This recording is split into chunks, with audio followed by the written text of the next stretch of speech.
Stardom సినీ స్టార్స్కు ఇదో ముళ్ళ కిరీటం. ఎందరో హీరోలు స్టార్ ట్యాగ్తో ఓ వెలుగు వెలిగారు, ఆ తర్వాత కనుమరుగయ్యారు. ఏదీ పర్మనెంట్ కాదు. ఒక్క శుక్రవారం తలరాతలను మార్చేస్తుందనేది చాలామంది నటులు బిలీవ్ చేస్తుంటారు.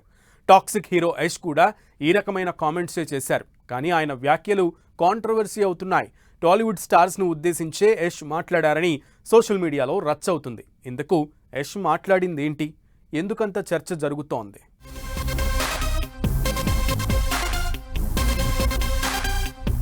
పాన్ ఇండియా స్టార్డమ్ పై యష్ ఇటీవల చేసిన కామెంట్స్ ఇప్పుడు సోషల్ మీడియాలో మరో రచ్చకు దారి తీస్తున్నాయనే టాక్ వినిపిస్తోంది. ప్రభాస్, అల్లు అర్జున్, రామ్ చరణ్, ఎన్టీఆర్, మహేష్ బాబు వంటి టాలీవుడ్ స్టార్స్ ను ఉద్దేశించేలా యష్ మాట్లాడారు అంటూ కొందరు ఫ్యాన్స్ కామెంట్స్ చేస్తూ ఉండగా, యష్ ఎవరి స్టార్డమ్ ను తక్కువ చేయలేదని, తన అభిప్రాయాన్ని మాత్రమే చెప్పాడని కన్నడ అభిమానులు గట్టిగా కౌంటర్ ఇస్తున్నారు.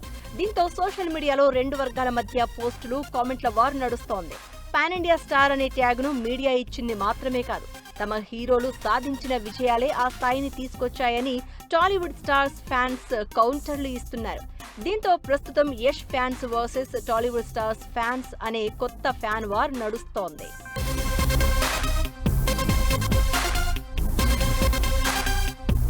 టాక్ షోలో యాంకర్ యష్ ని ప్రశ్నిస్తూ, మిగతా సౌత్ స్టార్స్ మీలాగా పూర్తి స్థాయి పాన్ ఇండియా సూపర్ స్టార్లుగా ఎందుకు ఎదగలేకపోయారని క్వశ్చన్ వేశారు.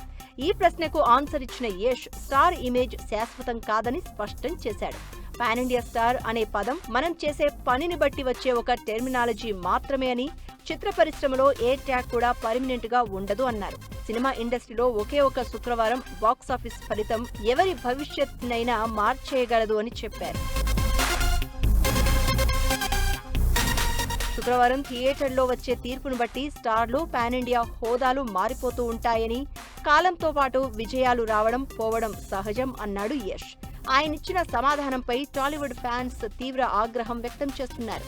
భారతీయ సినీ చరిత్రలోనే పాన్ ఇండియా ట్రెండ్ ని అత్యధికంగా నడిపిస్తున్నది తెలుగు సినిమా అని ఫ్యాన్స్ గుర్తు చేస్తున్నారు. అయితే ఇది అభిమానుల మధ్య సోషల్ మీడియా చర్చ మాత్రమేనా, లేక రాబోయే రోజుల్లో మరింత పెద్ద వివాదంగా మారుతుందా అనేది వేచి చూడాలి.